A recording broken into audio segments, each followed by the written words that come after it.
My acceptance letter arrived on a Thursday in March. I had been checking the mail every day for 6 weeks. Not just checking, performing a small private ritual before I opened the mailbox, the specific superstition of a 17-year-old who has put everything she has into a single outcome and is afraid that wanting it too much will somehow prevent it. I breathed. I opened the box. I looked. The envelope was thick. Thick envelopes mean yes. I ran inside. I am not a person who runs. I am deliberate by nature. I take stairs at a measured pace. I have always found rushing to be a kind of announcing that I try to avoid. But I ran that Thursday. Down the front path and through the front door and into the kitchen where my parents were making dinner, my mother at the stove and my father at the table with the newspaper, and I held up the envelope and I said, "It came. It's thick." My mother turned from the stove. My father put down the newspaper. They looked at each other first, a brief look, the kind that contains a whole conversation, and then they looked at me. My father said, "Nadia, sit down. We need to talk to you about something." That look, that sentence. I have replayed them many times in the years since, looking for the thing I should have read in them. A warning, a signal, something that should have told me before I sat down that the conversation I was about to have was not the conversation I thought was coming. I sat down. I was still holding the envelope. I had not opened it yet.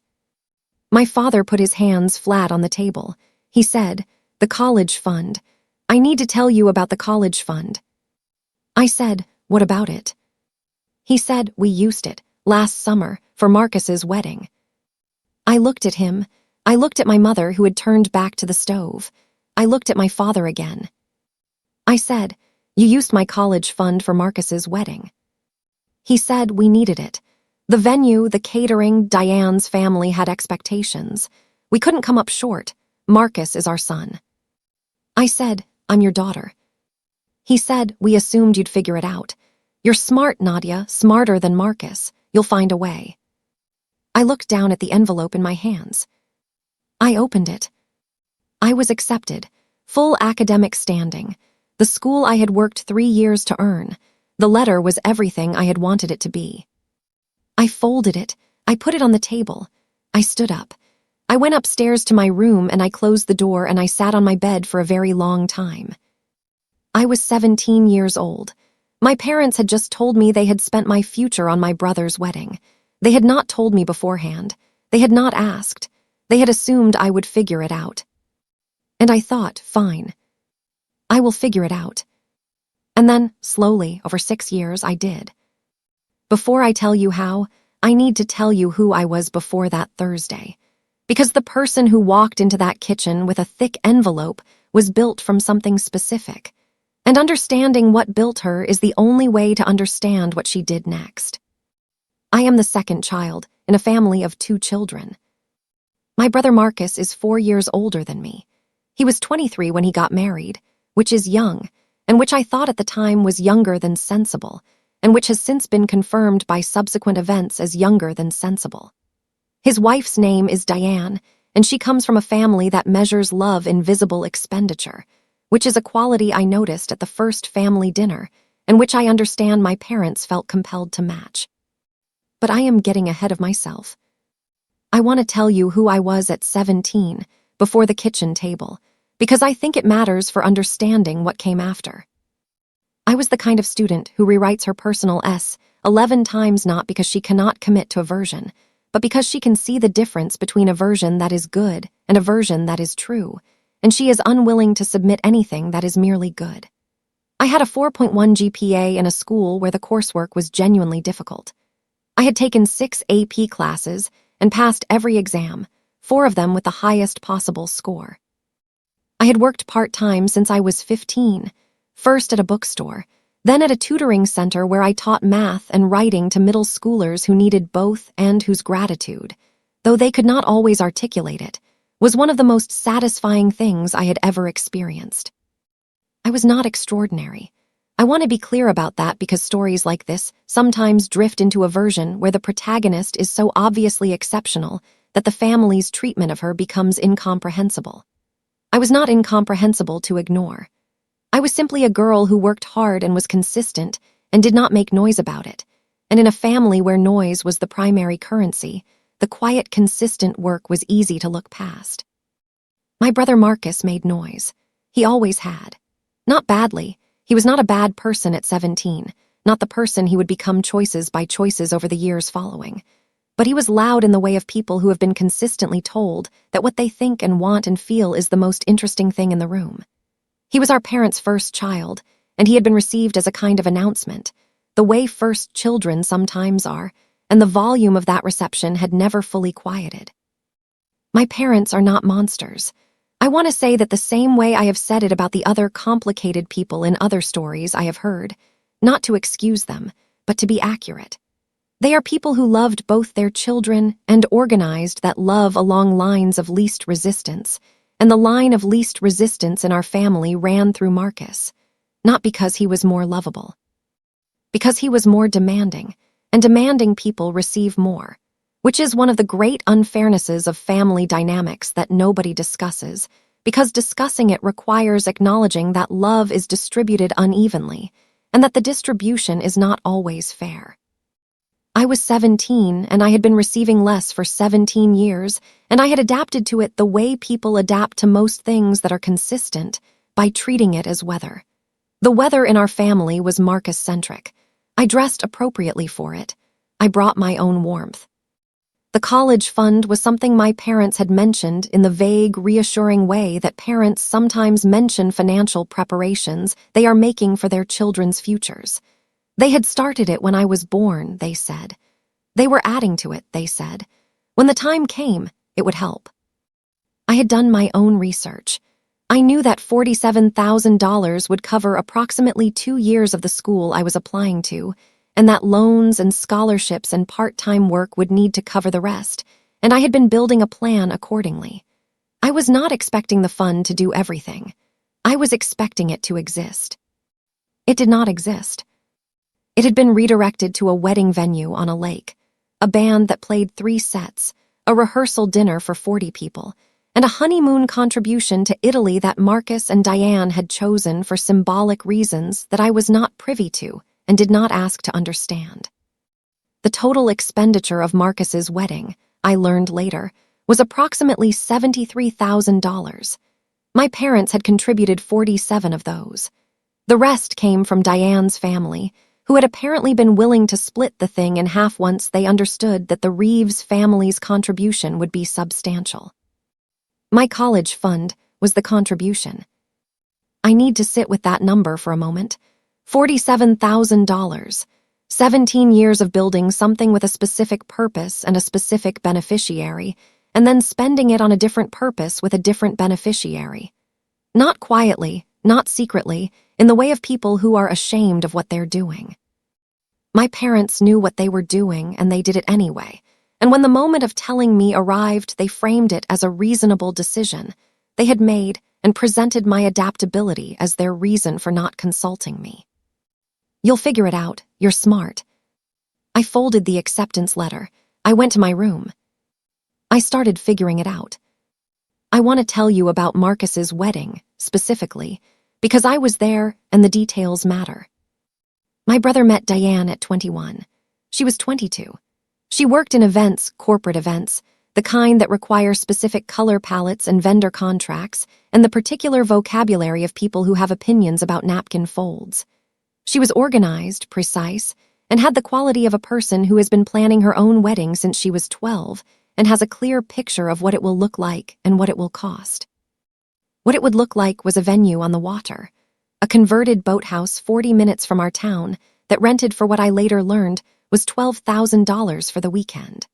What it would cost was more than any of the people paying for it had readily available, which is a situation I have come to understand is extremely common in American weddings, and which is handled, typically, by either spending less or going into debt or some combination of both. My parents chose a third option, which was spending the money that was already designated for something else. I was not a bridesmaid. I want to note that. I was invited as a guest, as family, as Marcus's sister, and I attended as such, in a dress I bought myself and altered myself because the alteration cost was more than I had to spare. I sat in the 7th row. I watched my brother marry a woman who had a very specific vision for her wedding and who had found in my parents people willing to fund it. The venue was beautiful. I will give it that. The water was right there. The late afternoon light came off it in the specific way that light comes off water in summer, golden and slightly diffuse. The flowers were elaborate. Diane had opinions about flowers, and they had been honored. The band played covers of songs that everyone at the reception recognized, and most of the people over 50 danced to, which is the mark of a well-chosen wedding band. My mother cried at the ceremony. My father shook Marcus's hand afterward with a pride that was specific and visible. They were happy that day, genuinely happy. I could see it. I was also happy. I want to be honest. I was 20 that day. The wedding was the summer after my second year of college, and the happiness was real even though the knowledge of what the wedding had cost me was also real. I had been carrying that knowledge for 2 years at that point, and I had gotten good at carrying it separately from the ordinary feelings of ordinary days. I danced at my brother's wedding. I ate the food, which was excellent. I toasted them at the head table with a glass of champagne that was good enough for me to note it, and I thought, this is what $47,000 looks like. Flowers and light on water and a band playing covers and my parents' proud faces. It was beautiful. It was also mine, both things. Marcus and I had never been close in the way that some siblings are close, the kind where you are also friends, where you seek each other out for reasons beyond family obligation. We were cordial. We were at the same events. We were not unkind to each other, but the distance between us was real and had been real since childhood, a product of the 4-year gap and the different ways our family had organized itself around each of us. He did not know about the college fund until years later. When he found out, his response was complicated in ways I will tell you about in the appropriate part of the story. I want to note it here because it matters to the shape of things. Marcus did not know. He was not complicit. He benefited from a decision he was not told was being made at my expense. This is relevant to how I think about him, which is differently than how I think about my parents. My parents knew. I want to go back to the Thursday kitchen table and give it more than I gave it in the hook, because what happened in that room was more than a sentence. My father put his hands flat on the table, and he told me about the college fund. He told me in the specific way of a person who has been preparing for a difficult conversation and has decided that the most efficient path through it is directness, which is a quality I actually respect generally, and which in this instance I found catastrophically insufficient given the subject matter. He said we needed the money for Marcus's wedding. The venue, the catering, Diane's family had a certain expectation and we needed to match it. We couldn't come up short. Marcus is getting married once. This was important. I said, my education is also important. He said, you'll get your education. You're smart, smarter than Marcus, honestly. You'll find scholarships. You'll find a way. My mother had not turned from the stove. She was making pasta. The specific sound of water at a rolling boil was in the room throughout the conversation, which is a detail I cannot think about without something happening in my chest. I said, did you tell Marcus you were using my college fund for his wedding? My father paused, a brief pause, the kind that contains a decision about honesty. Then, no, it wasn't necessary to involve him. I said, was it necessary to involve me? He said, we're telling you now. I said, I have an acceptance letter in my hand. He said, and you should be proud of that, you earned it. I looked at my mother's back. She was stirring the pasta. I said, Mom. She turned. Her face had the expression of someone who is on the wrong side of something and knows it and has decided that the way through is to be very still. She said, your father and I made this decision together. We thought it was best. I said, best for who? She said, for the family. I said, I'm in the family.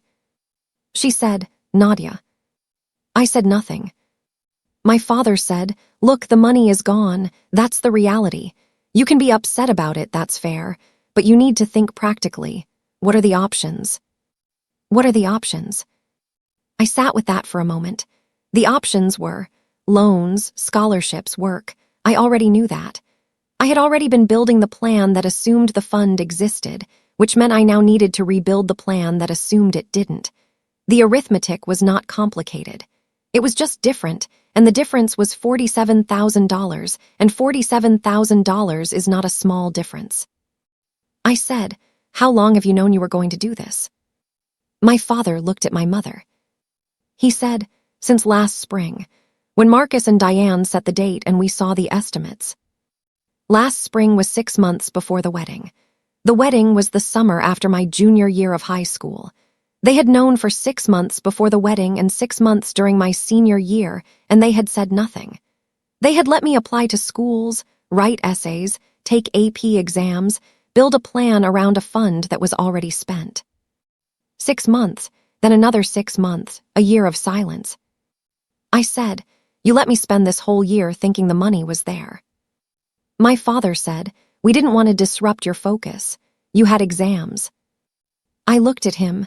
I looked at my mother. I looked at the acceptance letter on the table. I picked it up. I said, "I'm going to go figure out my options." I went upstairs. I closed my door. I sat at my desk. I opened my laptop.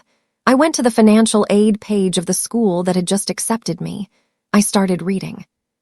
It took me 4 hours that first night to understand the landscape. The federal loans, the private loans, the institutional aid, the scholarship database, the work-study programs. 4 hours of reading and calculating and building a new version of the plan, a version that started from 0 instead of 47,000. It was harder. It was possible. I made a document. I titled it My Plan. I worked on it for the next 3 months. 6 years is a long time. Long enough to contain many things, and the 6 years between the kitchen table conversation and the conversation I am building toward contained more than I can tell you fully, so I will tell you the shape of it and let the shape carry the weight. I enrolled that fall.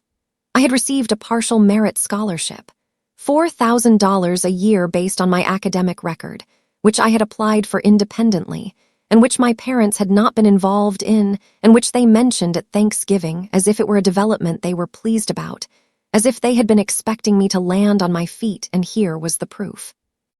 I did not respond to that. I ate my turkey.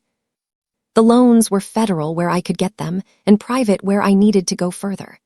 By the time I had my financing assembled for the first year, I had approximately $9,000 remaining to cover tuition gap after scholarship and federal loans. I covered it with a private loan, and with the money I had saved from 2 years of part-time work, which was not enough but was something. I worked 20 hours a week through my first 2 years of college. The tutoring center I had worked at in high school had a sister location near campus.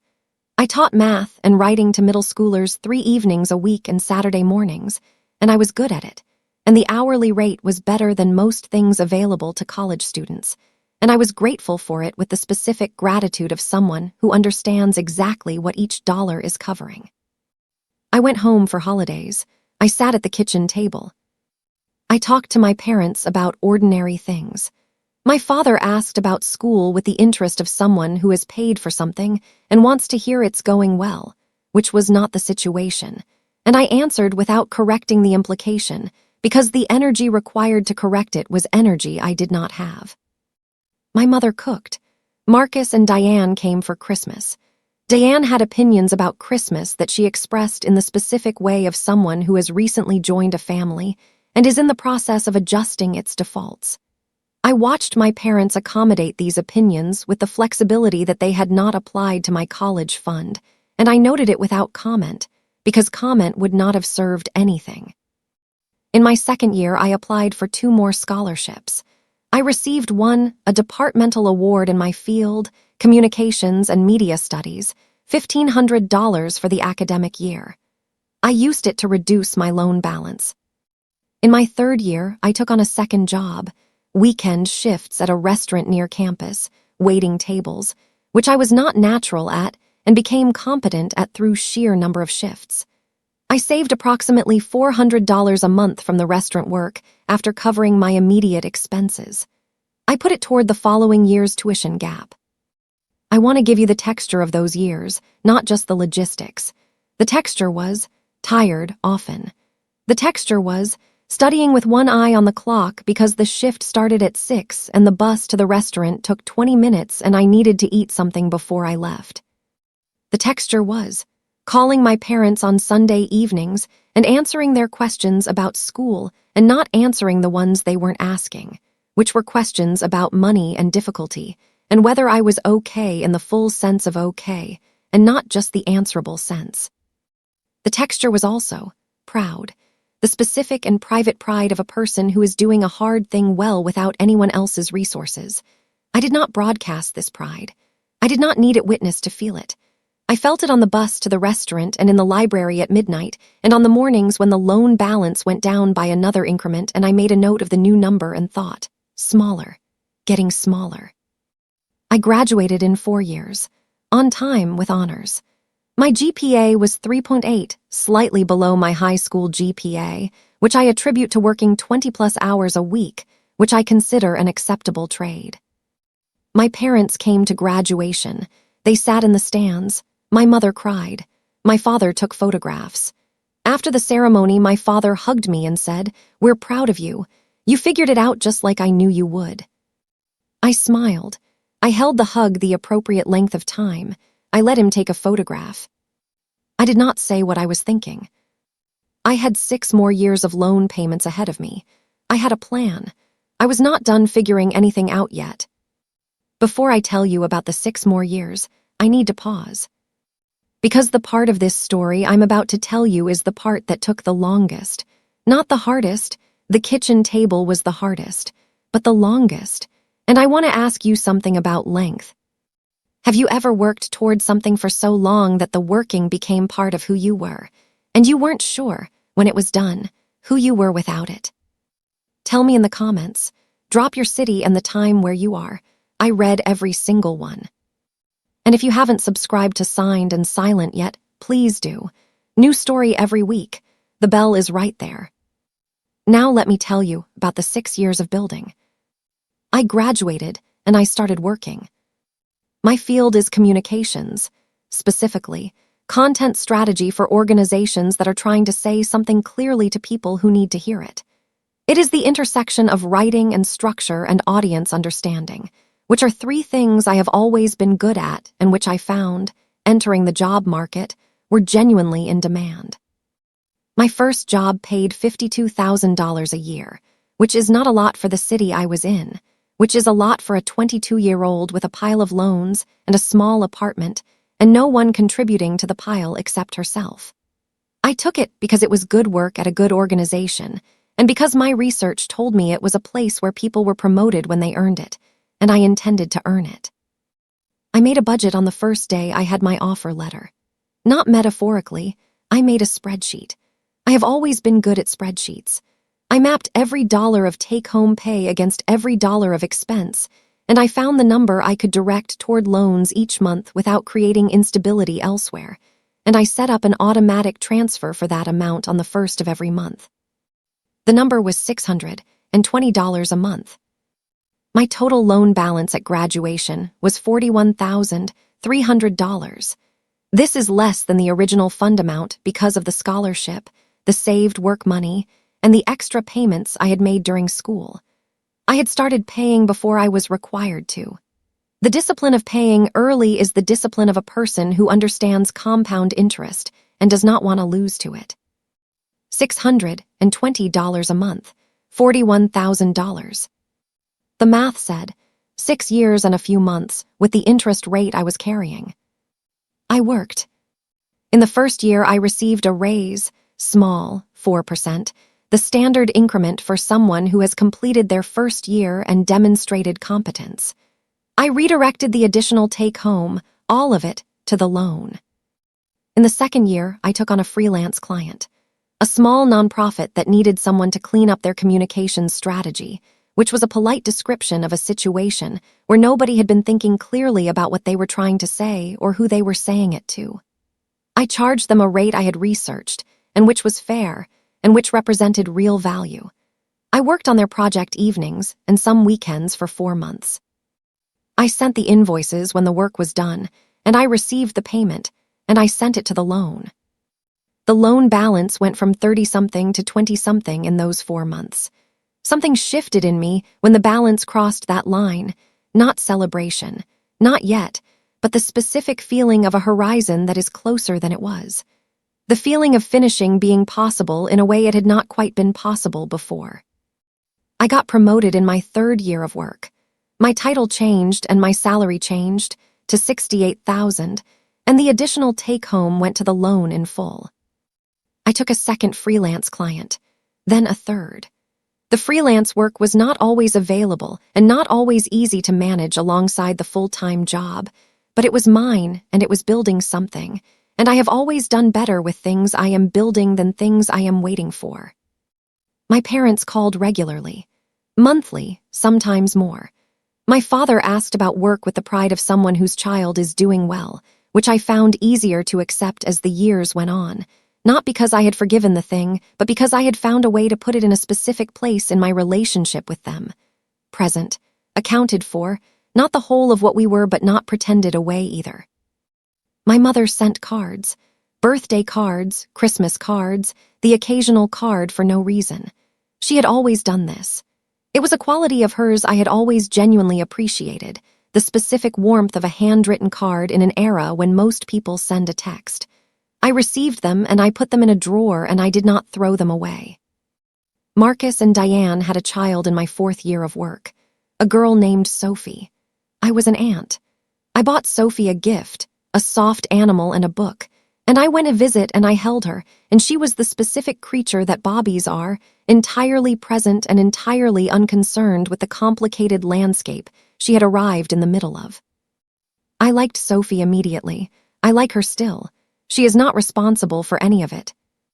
I did not say, visiting Sophie in the hospital, what I was thinking about the fact that the money that should have paid for my education had helped fund the wedding that led to Sophie's existence. I held Sophie and I thought about this, and then I put the thought away and I looked at her face, which was the face of someone who had just arrived and was not yet sure what to make of anything, and I said, "Hello, I'm your Aunt Nadia." She didn't respond. She was 4 days old. But she looked in my direction, and I chose to receive that as an acknowledgement. The last payment went through on a Tuesday in October. I had been anticipating it for 3 months. I knew the payoff date because I had calculated it the previous spring when the balance crossed 5,000, and I could see the finish line with the specificity of a final number rather than the abstraction of eventual. I had kept the calculation in my spreadsheet, and I had watched the number go down month by month. And on a Tuesday in October, I opened the app and the balance read, $0. I sat at my desk for a long time. The office was quiet around me. It was a Tuesday, ordinary in every external way. A meeting in the conference room down the hall audible through the wall, someone's phone ringing in the open plan, the specific white noise of a workplace proceeding at its regular pace. Nobody in that office knew what had just happened on my phone. Nobody knew what 6 years of a specific kind of effort looked like, or what its completion felt like from the inside. I looked at the 0. I want to describe what it felt like, but I find that the honest description is less dramatic than the story might suggest. It did not feel like triumph. It did not feel like the completion of a revenge. It felt like the end of something heavy. The specific feeling of putting down a weight you have been carrying so long that you had stopped noticing it as a weight and had started thinking of it as just the way your arms felt. My arms were lighter. I sat at my desk for 15 minutes. Then I did something I had been planning for approximately 6 months, which was not long enough to be a scheme and was exactly long enough to be a decision. I called my father. He answered on the 3rd ring. He said, "Nadia, good timing, I was just thinking about you." His birthday was the following week, and I had already sent a card, and he knew it had arrived because he had texted me about it. I said, "Dad, I need to tell you something." He said, "Everything okay?" I said, "Everything is fine. Better than fine. I want to tell you that I just made my last loan payment." A pause, then, "Oh." I said, "The loans I took to pay for college, they're paid off, today." He said, That's wonderful, Nadia. Congratulations." I said, "Thank you. I wanted you to know. I figured it out like you said I would." Another pause, longer. He said, Nadia. I said, $41,000 in 6 years. I'm done. He said, I know it wasn't. I said, I'm not calling to have a fight. I just wanted you to know it's done, and that I did it without any help, and that I'm okay. He said, of course you are. I said, I'm going to say one more thing and then I'm going to go, and I want you to hear it clearly. Can you do that? He said quietly, yes. I said, I have never asked you for anything since the day you told me the fund was gone. Not $1, not help with a form, not a co-signature on a loan. I have built everything I have entirely on my own. I want you to know that I did that not because I was trying to prove something to you. I was trying to prove it to myself. But I also want you to know that it should not have been necessary. I said, you had $47,000 set aside for my future, and you spent it on a party. And you told me I'd figure it out, and you were right, but being right about my adaptability doesn't make the choice okay. I needed you to hear me say that. I have needed to say it for 6 years. He did not say anything for a long time. I said, I'm glad I called. I'll talk to you soon. I hung up. I sat at my desk. The office was still proceeding at its regular pace around me. The balance on my phone was still 0. I felt, for the first time in 6 years, entirely finished with something. My father called me back the same evening. I was at home, making dinner. The specific ordinary comfort of a Tuesday evening in my own apartment, my own space, chosen for myself, furnished over 4 years of measured purchasing of things I actually liked rather than things that were expedient. I answered because I had said what I needed to say and was prepared for whatever came next. He said, I've been thinking since we talked. I said, I figured you would be. He said, I need to tell you some things. I said, I'm listening. He said, when we made that decision about the wedding fund, I told myself it was practical. Marcus needed it and you were capable, and the practical reality was that there was one sum of money and 2 needs, and I made a judgment call about which need was greater. That is what I told myself. He paused. He said, I have been telling myself that for 6 years. And listening to you today, what you said about the party, I heard it differently than I would have heard it before, because you said it without anger. You said it like you were just telling me something true. He said, it was a party, Nadia. You're right. I told myself it was an investment in Marcus's future, in the family's relationships with Diane's family. I had a lot of ways of telling myself it was necessary. Listening to you say it plainly, it was a party. I said, yes. He said, I am sorry. I want to say that clearly. I am sorry for the decision, and I am sorry for the way I told you, and I am sorry for 6 years of watching you figure it out without saying this. I said, okay. He said, is that sufficient? I'm asking genuinely. I don't know what sufficient looks like. I thought about that for a moment. What sufficient looked like. I said, I don't know yet. I think it's a start. He said, fair. He said, can I tell you something else? I said, yes. He said, I have thought about it. In the years since, more than you'd expect from the way I've behaved about it. I have thought about you specifically in those years. Working, managing, not asking for anything. I have watched you build what you built, and I have felt proud of it, and I have also, underneath the pride, felt something else. Felt the specific discomfort of knowing that what you built because I put you in a position where building it yourself was the only option. He said, that's not pride. That's, I don't know what that is. Guilt that has been passing itself off as pride. I did not say anything. I let it land. He said, you said you were proving something to yourself. Not to me. I understand that. I think I needed to hear that it was for you and not against me. I think I needed to hear that you didn't need me to know about it, that you just needed it done. I said, that's accurate. He said, are you okay? I mean that in the full sense. I said, yes, I have been for a while. The loans were the last piece. He said, good. We were quiet for a moment. The apartment was around me, my apartment, my furniture, my Tuesday evening, built entirely out of my own resources over 6 years of specific and patient effort. I said, Dad, is Marcus still not aware of this? He said, no. I said, I think he should know. A long pause. Then, yes, I know, I've been yes. I said, I'm not going to tell him, that's yours to do. He said, I will, I'll call him this week. I said, okay. He said, Nadia, thank you for calling me today, I mean that. I said, I know you do. My mother called the following morning. Earlier, 7:30, which is not typical for her, which told me she had been up for a while thinking about what she wanted to say. She said, I've been up since 5.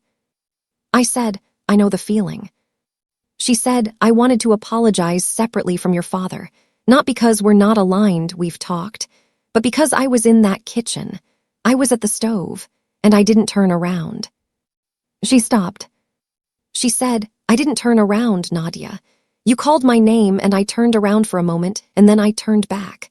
I have thought about that moment so many times. I said, I know. She said, I agreed to the decision. I won't pretend otherwise. I was not simply going along with your father. I agreed. I thought you were strong enough to manage and Marcus needed the specific help in that moment more than you needed the fund. I thought that. She said, I should have asked you. Before we spent it, we should have asked you. I said, yes. She said, I know that an apology doesn't give it back. I know that. I just need you to know that I know what we did. I said, I know you do, Mom. She said, are we okay? I thought about the question, whether we were okay. What okay meant in this context, between a woman who spent 17 years worth of saving on a party without telling the person it was saved for, and the person it was saved for, who had spent 6 years building her life without a dollar of help from the people who were supposed to help. I said, we're getting there. She said, that's enough for now. I said, yes, it is. Marcus called me on a Friday. My father had kept his word. He had called Marcus earlier that week. I knew this because Marcus called me on Friday, and his voice had the quality of someone who has been processing something for several days and has finally found the shape of what they want to say. He said, Dad told me. I said, I figured he would. He said, Nadia, I didn't know. I said, I know you didn't. He said, I want to be clear about that. I would not have. I said, Marcus, I know you didn't know. I have never blamed you for it. He was quiet for a moment. Then he said, I feel sick. I said, I know. He said, what do I do with this? I said, I don't know. What do you want to do with it? He said, I want to give you money. I want to compensate. I said, Marcus, stop. He said, Nadia. I said, the loans are paid. I don't want money from you. That's not what this is. He said, then what is it? I thought about how to answer that. What is it when someone finds out they were the beneficiary of a decision made at another person's expense? A decision they didn't make and couldn't have prevented, and which they are now being asked to integrate into their understanding of their own history. I said, it's information. You have it now. What you do with it is up to you. He said, I want to do something. I said, then do something going forward. Be the kind of brother who shows up. Be present. Don't make it a transaction. He said, okay. He said, Diane doesn't know either. I said, that's between you and Diane, and between you and your parents. He said, yes. He said, Nadia, I'm sorry. I know it's not mine to apologize for, but I'm sorry it happened. I said, I know, thank you. We talked for another 20 minutes about ordinary things, Sophie, his work, something he was thinking about doing with his house. It was the longest conversation we had had in years, and it was, underneath the ordinary things, a different conversation than we had ever had before. The conversation of two people who have been given new information about their shared history and are adjusting their understanding of it in real time. It was not the reconciliation of a close sibling relationship that had been disrupted. We had never been that. It was the beginning of something more honest than what we had had, which was cordial distance over a history neither of us had fully understood. I will take that. I will take honest over distant, given the choice. I am 24 years old. It has been 7 years since the kitchen table, and 1 year since the Tuesday in October when the balance hit zero. My apartment is mine. My career is mine. My savings account, which has, in the year since the loans ended, accumulated the money that was going toward debt, which has turned out to be a considerable monthly amount when you redirect it, is mine. Everything I have, I built. I know the cost of each piece of it because I paid the cost myself. I do not say that to perform suffering. I have not been suffering. I have been building, which is a different thing, and building is something I am good at and that I find genuinely satisfying in the way of work that is actually yours. My relationship with my parents has changed. Not repaired. That implies it was once in a state that can be recovered, and I am not sure the original state was what I thought it was. Changed. It is more honest than it was. My father says things to me now that have the quality of things he has actually thought, rather than things he has calculated. My mother still sends cards. I still appreciate them. We had Christmas together. It was the first Christmas in several years that felt specifically real, not performed, not managed, just the specific, complicated warmth of a family that has said some true things to each other and is still in the room. Marcus was there with Diane and Sophie. Sophie is 1.5 years old and has a very developed sense of which adults she is interested in on any given day, and I have, on several visits, been one of the adults she is interested in, which I find gratifying in a way I would not have predicted when I held her in the hospital. I sat at the kitchen table at Christmas, the same table, same kitchen, different air in the room, and I thought about the Thursday 7 years earlier. The thick envelope, my father's hands flat on the table, the sound of water boiling. I thought about the document I made that night, the one I titled, My Plan. I found it recently, cleaning out an old laptop, the spreadsheet from 17 years old, building the new version of the plan from zero. The columns were slightly naive. I hadn't accounted for some things correctly, hadn't fully understood the interest calculation, had underestimated how long it would take in certain scenarios. But the structure was right. The instinct was right. The 17-year-old who made it had understood, already, the essential thing, that the plan is what you have when the other options fall through. That planning is not pessimism. That a plan made in the immediate aftermath of a loss is still a plan. I saved a copy of the document. I put it somewhere I will find it. It is the record of a Thursday evening when someone told me to figure it out, and I sat down and started. I want to leave you with something. When I called my father on the Tuesday the loans hit zero, I said, I was proving it to myself, not to you. That was true. It is still true. The 6 years of building were not a performance for an audience that included my parents. They were not an argument I was making or a point I was proving to anyone watching. They were the work of a person who had been told to figure it out and had decided that figuring it out was not a consolation prize, but an actual prize. That being the one who builds it herself is not a lesser version of having help. It is a different version. It is the version where everything you have is specifically yours, and you know exactly what it cost, and you are never confused about whether you earned it. My parents made a choice. Their choice made a different path necessary. The different path was harder and longer and required more from me than the path they had funded would have required. And I am the person that different path made. I am not grateful for the decision. I want to be clear about that. I do not subscribe to the idea that difficulty is always instructive or that having something taken from you is secretly a gift. The money was mine. They should have kept it for me. They did not. That was wrong. And I figured it out anyway. And figuring it out made me exactly the person I needed to be to do everything that came after it. Both things, always both. If you are somewhere right now that feels like a beginning you didn't choose, if someone has redirected your resources or your plans or your available path, and you are sitting at a kitchen table on a Thursday evening looking at the new version of what you thought your future was, I want you to hear this. Make the document, title it, My Plan. Put the actual numbers in it. Do not leave anything approximate because approximation is how plans fall apart. Build the most honest version of where you are starting from and then start. You will figure it out. Not because they were right about your adaptability, Because you are going to choose to. Because figuring it out is yours to do, and when it is done, it will be yours in the specific way that only earned things are. That is the plan. That is my story. If it reached you, if it made something in you sit up, share it with someone who needs to hear it. Subscribe to Signed and Silent. New story every week. I will see you in the next one. I want to give you more of the shape of our family before the Thursday, because shape matters and I have given you only the outline. My father's name is Gerald Reeves.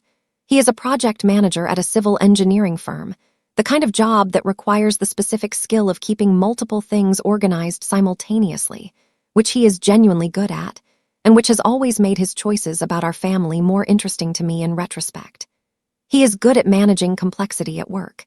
He managed it less well at home, or managed it in ways that prioritized different things than I would have prioritized. He is a man who makes decisions from a framework of practicality. This is not a criticism. Practicality is a genuine virtue, and I have it too, inherited or learned or both, and it has served me well. The problem is not the framework. The problem is the specific application of it to a situation that was not, at its core, a practical situation. A college fund is not just a financial instrument. It is also a message. It says, "We see you coming. We are building something for you. You matter enough to plan for." When that message is redirected to a different recipient without the original recipient's knowledge, the withdrawal is not only financial. My mother's name is Sandra. She is a dental hygienist. She is warm in the specific way of people who work with other people all day and have developed a genuine interest in those people. She remembers the details of patients' lives across appointments. She asks follow-up questions. She sends cards. I have always found her warmth real, which made the stove moment harder, not easier. It is more difficult to be turned away from by someone whose warmth you trust than by someone whose warmth you never believed in. She has qualities I have carried forward into my own professional life without always acknowledging the source. The follow-up question, the remembered detail, the handwritten note when a text would have been sufficient. These are things she modeled and I absorbed, and they have made me better at my work, and I hold them as hers even now. I grew up in a house where both of these things were true, the practicality and the warmth, and where both of them were applied more abundantly to my brother than to me, not from malice, but from the accumulated effect of 1,000 small decisions that each seemed reasonable in isolation. This is the thing about family favoritism that makes it so difficult to name and address in real time. Each individual instance is deniable. Marcus gets the car because he's older and needs it for work. Marcus gets the bigger bedroom because he's a boy and needs the space. Marcus's college fund is protected because his grades are lower and he'll need more help. Each one has a reason. The pattern only becomes visible when you step back far enough to see all of them at once, which usually requires the distance of years. I had that distance now. I was 24. I could see all of them. I want to give you more of the texture of the 6 years than I gave you in the broad strokes, because broad strokes are true, but they leave out the Tuesday evenings. The Tuesday evenings in year 1 of work, when I came home from the office and made dinner from whatever was in the apartment and ate it at my desk, while looking at the loan balance and calculating how many more months until a particular threshold was crossed. The specific pleasure of watching a number decrease that is not glamorous or shareable, but is intensely satisfying in the way of things that are purely, privately yours. The year 2 moment when I received the first freelance payment, a check, because the nonprofit was old-fashioned about payments, an actual paper check that I took to the bank and deposited in person because I wanted to see it cross the counter. The teller said, "Big day," and I said, something like that, and it was. It was the specific big day of a person who has decided that their income is not fixed to a single source and has proven it.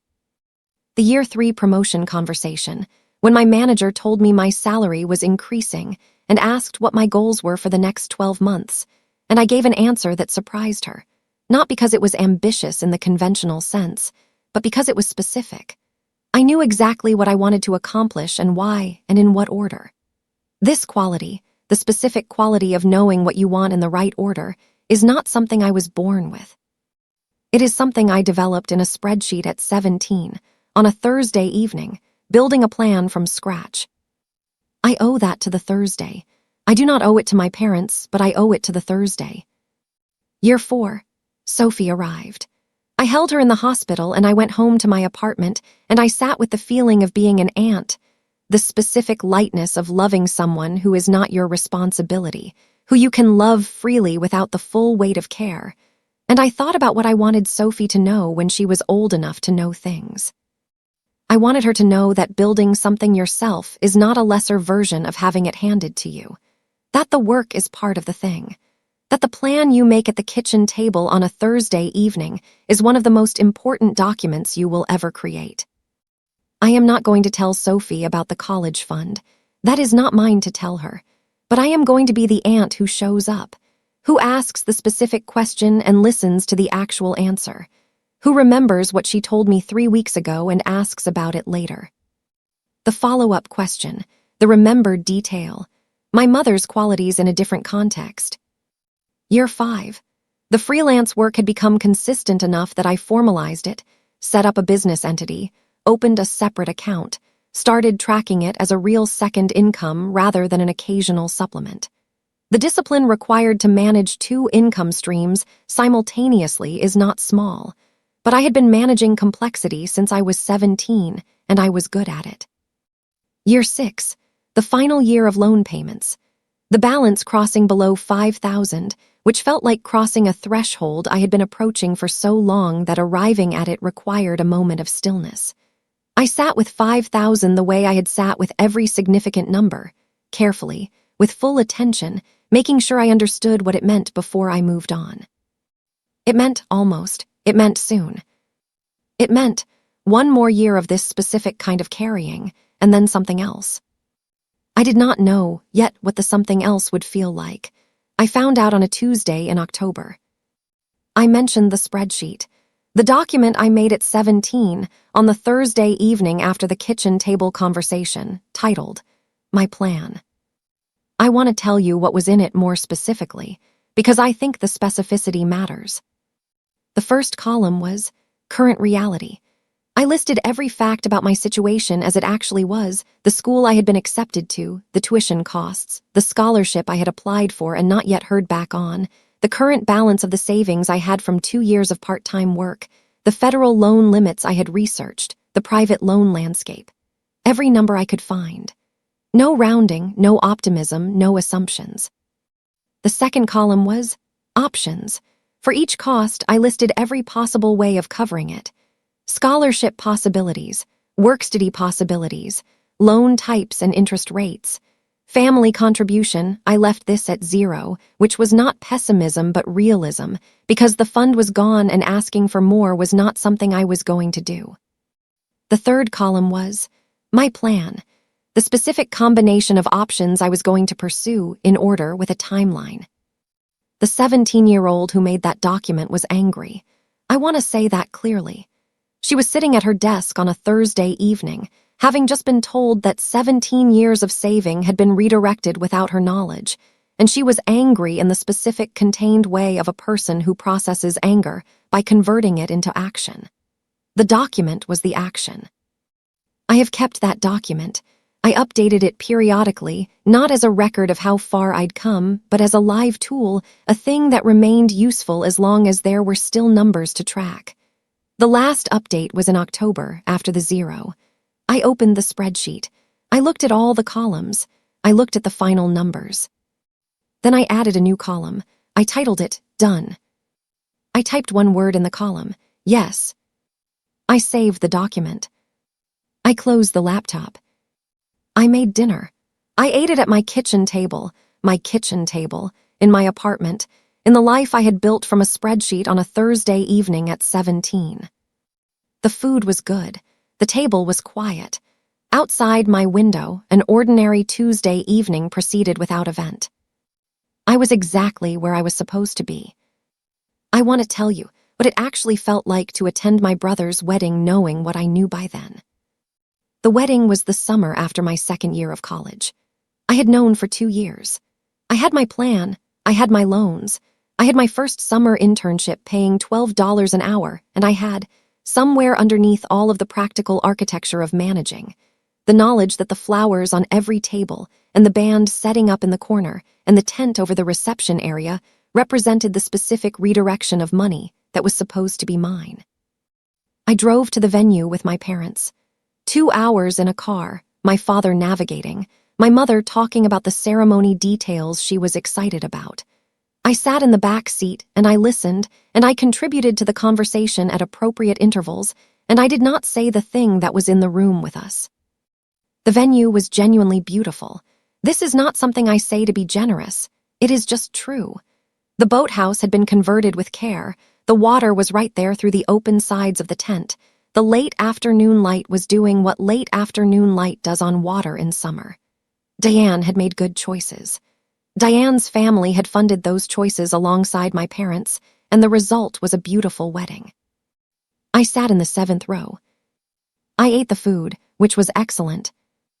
I drank 1 glass of champagne at the toast, 1 glass, because I was 20, and because 1 glass was the correct amount for a person who was keeping precise internal accounts. I danced once, because not dancing at all would have been a statement, and I was not ready to make statements. I danced with one of Marcus's friends from college who did not know anything about me and who was good-natured and slightly drunk and who I have not seen since. I said all the right things at the right times. I hugged Marcus. I told Diane she looked beautiful, which was true. I told my parents the ceremony was lovely, which was also true. I drove home alone. I had made an excuse. An early start the next day, which was real. The internship was 40 minutes from the venue, and I needed to be there at 8. I said goodbye to my family in the parking lot, and I drove the 40 minutes back to the city where I was spending the summer, and I parked my car and I sat in it for a while. Then I went upstairs. I opened the spreadsheet. I looked at the numbers. The balance on the private loan I had taken for the year had a new entry, the interest that had accrued that month. A small number. The kind of small number that is easy to ignore and which I never ignored. I updated the spreadsheet. I closed the laptop. I went to bed. I had an early start the next day. There is something I have been thinking about since the Tuesday the loans hit 0, which is the question of what the money actually represented. Not practically. I know what it represented practically, but in the larger sense of what it meant about my relationship with my parents and what that relationship was built on. The college fund represented, as I understood it growing up, a preparation, a forward-looking act of care. My parents putting something aside, month by month, for a specific version of my future. This act, while it was being performed, while the fund existed and I believed it existed, had a quality of being seen, of someone imagining my future and allocating resources toward it. When I learned the fund was spent, what I lost was not only the money. I lost the retroactive version of being seen. I had believed for 17 years that someone was setting something aside for me. I found out that the setting aside had been redirected. The belief was not false for the entire 17 years. The fund had existed. They had been building it. For most of my childhood, it was real. But the act of redirecting it, without telling me, transformed the remaining belief into something that required revision. This is what I mean when I say it was not only a financial loss. It was the discovery that the care I had believed was being shown had been recategorized when I was not looking. That someone had looked at the account and the wedding estimate and made a calculation that landed where it landed. The calculation said, Marcus's wedding is worth more than Nadia's security. Or it said, Nadia is capable enough that her security is less urgent than Marcus's specific desire.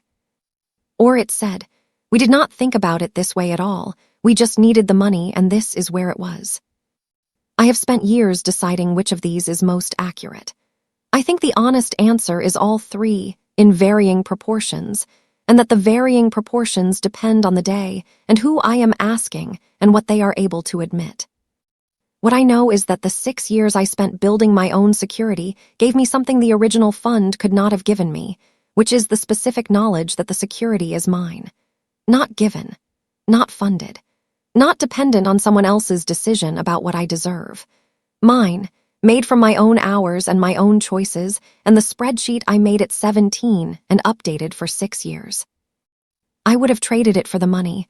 I want to be clear about that. I would have preferred the money, used it well, been grateful for it, and built a life on it with the same intention. The narrative that difficulty is secretly a gift has never appealed to me. Difficulty is difficulty. The life I built in response to it is mine, both things. But I have the life now, and it is entirely mine, and that is finally enough.